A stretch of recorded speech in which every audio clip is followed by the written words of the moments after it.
Hello everyone, and welcome back to our channel, where we unpack the biggest political controversies affecting South Africa and our place in the world. If you're new here, don't forget to hit that like button, subscribe, and drop a comment with your opinion on today's topic, because this one hits deep. It's about pride, protocol, and power. A diplomatic embarrassment that's now come back to haunt President Cyril Ramaphosa and South Africa's global reputation. This week, social media and political circles were shaken by a shocking revelation during one of President Ramaphosa's official visits to the United States. While Donald Trump was still in office, only 6 American soldiers were sent to welcome him at a U.S. military base. That's not a joke. Just 6. No honor guard. No formal ceremony. No visible signs of diplomatic respect that typically accompany a presidential visit. The revelation came from a leaked diplomatic briefing that has now gone viral and is sparking outrage across the political spectrum.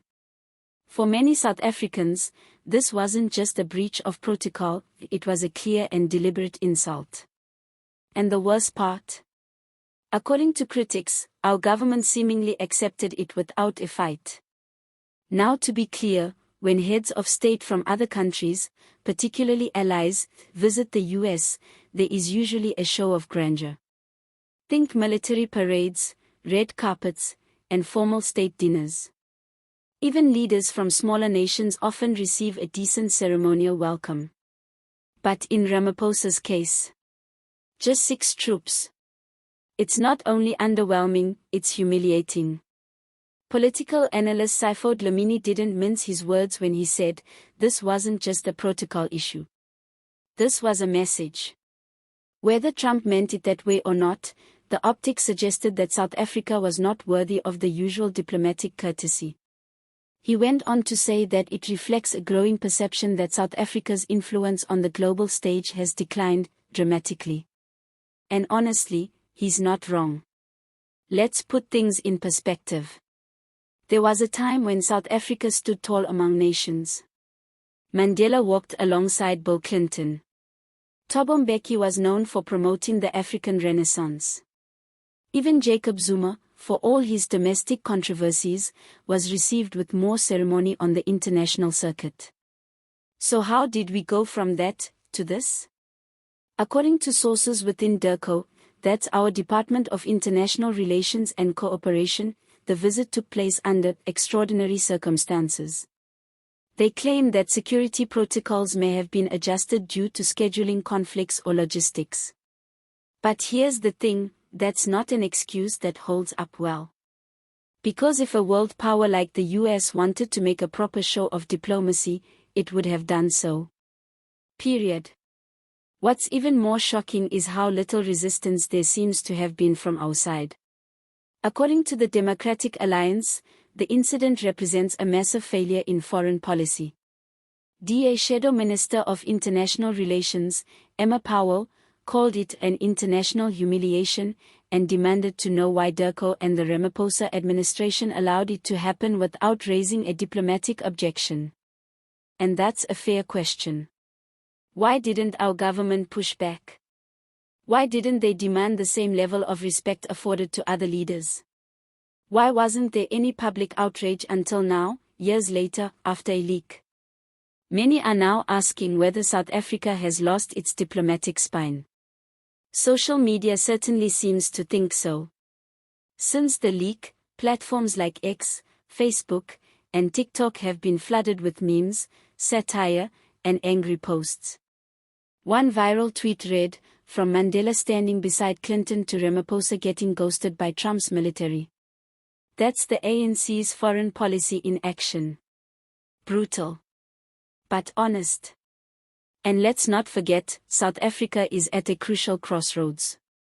With the general elections just around the corner, growing dissatisfaction with the ANC, and coalition politics set to redefine the next administration, our image abroad matters more than ever. If we want foreign investment, trade partnerships, and multilateral support, we cannot afford to be seen as weak or insignificant. This diplomatic snub might seem symbolic to some, but it's a symbol that carries weight. In politics, perception is power. And when a country like the United States sends just 6 soldiers to greet a visiting head of state, that perception is clear: you don't matter enough. And unless corrected, that perception sticks. But let's zoom out a bit. Why would Trump, known for his unpredictable and often controversial foreign policy, treat Ramaphosa this way? Some analysts say it might be linked to South Africa's vocal stance on land reform and expropriation without compensation, which Trump publicly criticized in 2018. Others believe Trump's administration simply didn't see South Africa as a priority partner, particularly as Pretoria increasingly aligned with BRICS and China on the global stage. In that sense, the snub may not have been personal, but it was certainly political. It also speaks to a larger issue. South Africa's foreign policy, under Ramaphosa, has often been described as non-aligned, but some would argue it's more accurately described as confused. We walk a tightrope between Western democracies and Eastern alliances, and as a result, we often end up pleasing no one. The question now is, how do we repair the damage? First, we need transparency. Dirko must come forward and explain the context of this visit in full. South Africans deserve to know if their president was disrespected, and why nothing was done. Second, we need a foreign policy reset. South Africa cannot afford to be passive or indecisive on the world stage. We need strong diplomatic leaders who understand geopolitics, who can negotiate from a position of confidence, and who can ensure that our country receives the respect it deserves. And finally, we need leadership that commands respect, not just domestically, but internationally. Because in global politics, if you don't stand tall, you'll be walked over. If you don't demand dignity, you'll be dismissed. This incident, as minor as it may seem to some, is a wake-up call.